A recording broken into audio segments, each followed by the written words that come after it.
So I'm sitting here with Andrew Klavan, mystery writer and screenwriter, and I love your movies. Oh, thank you. They've just come out. I love the Michael Douglas, of course, as well. And I want to ask you to end a novel for me. Okay. I've never written one before, but here's my start, okay? Right. So it's 2017. All right. And we're in America. And we've got a new president in office. And half the country's happy and half the country seems to not be happy. This is science fiction. This is just a science Right, fiction. okay. I'm just coming up with this. Got it. Okay. So we've got people who normally have peace stickers on their car and coexist and tolerance and things like that. And they say no bullying and everybody should be really, really nice to each other. But then at the same time, these same people are, while wearing these t-shirts, coexist, yelling at people, screaming at people, macing them in the face, punching them in the face. You've got Ashley Judd on TV saying that she is a nasty woman, but she's offended by something that Donald Trump said that sounded like he was in a locker room. You've got Madonna wants to burn down the White House.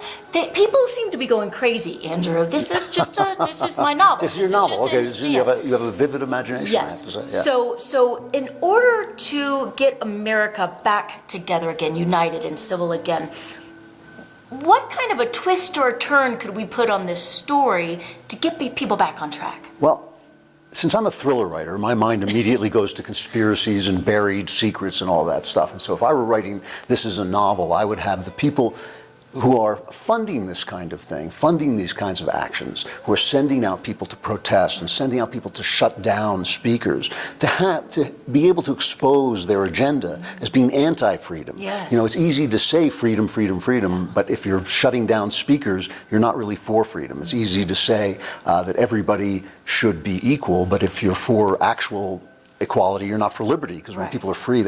So I would have an evil conspiracy at the top of this, and I would have guys start to go out and look for the truth and to expose the truth. Of course, there'd be chase scenes and gunfights and all that good stuff, but ultimately we would be able to get the information out that that what sounds like freedom is really anti-freedom, and that we have to start to relearn the American values that made us great in the first place. Mm-hmm.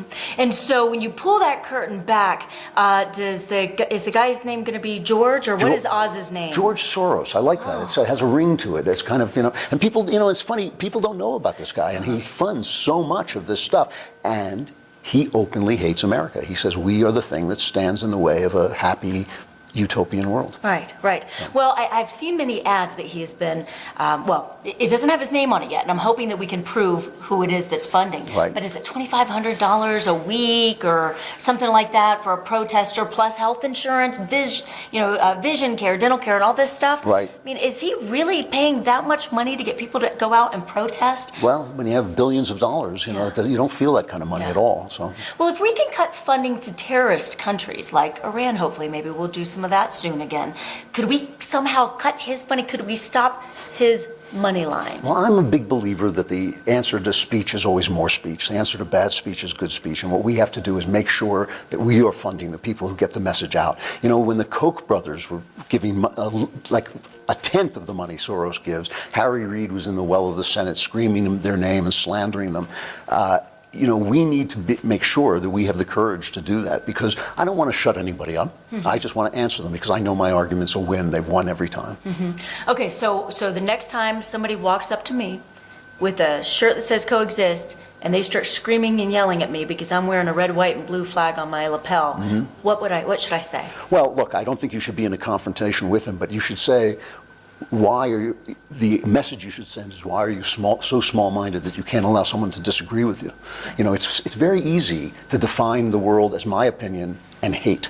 That's awfully easy to do, Mm-hmm. I mean, it's a much more difficult, much more grown-up, much more complex world when we realize that we have different points of view, that if we talk about them, we can move forward. They can't do that because they have no argument. Yeah. Well, our founding fathers knew that talking was the way to go. Sure. Having an honest intellectual debate, talking. And it seems like there's a force right now that wants to make sure that we're doing everything but talking. Right. So I agree. Let's get this country back together. What are we going to call our novel? That's a good. I like 2017. I thought that was a good title. 2017. Yeah. All right. It's coming out. Hopefully, check it. Thank you so much for your time, It's a pleasure, Andrew. Mo.